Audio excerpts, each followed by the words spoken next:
was absolutely my signing. You know, I'd seen Kate, I heard Kate only because I was in Studio 3 at Abbey Road with Pink Floyd, trying to get them to finish up on an album. And, you know, insofar as you could lean on Pink Floyd, I was leaning on them. And it's about 3 or 4 o'clock in the morning, and you know, none of us are in very good condition. And Dave Gilmour says, you know, come down to Studio 2.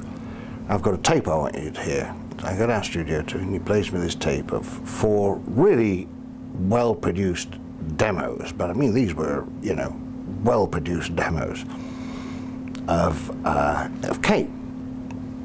And, you know, look, you didn't have to be a genius to know that there was something here if you could kind of get over what the voice sounded like. She worked at Air London, and I didn't spend hardly any time in the studio when she was making the record. Brought it in when it was finished, and you know, I tell her I love it and da da da da. This was, you know, this was an act I genuinely thought it could take at least 3 albums, you know, before you get anywhere. It's weird, it's off the wall. This is, you know, the Sex Pistols are dominating, the, you know, X-Ray Specs are in the charts. This is just, you know, this is so counterintuitive, you know. And I choose a song called James and the Cold Gun as the first single. So she comes in and says,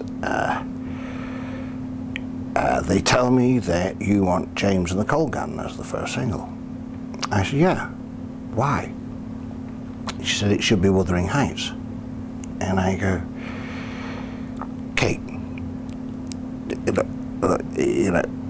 you know how much I love you.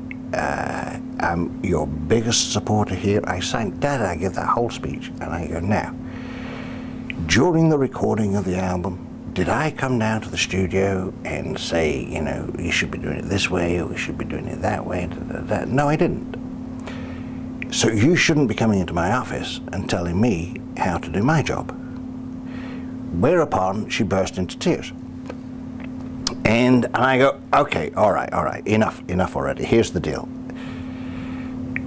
I don't know that there's a single on this record. Anyway, it's an album, and you're an album artist, and you know, like I've said to you before, it could take 3 albums before we get anywhere with this. So I'll tell them to put out Wuthering Heights as a single, then you'll learn a lesson, you know.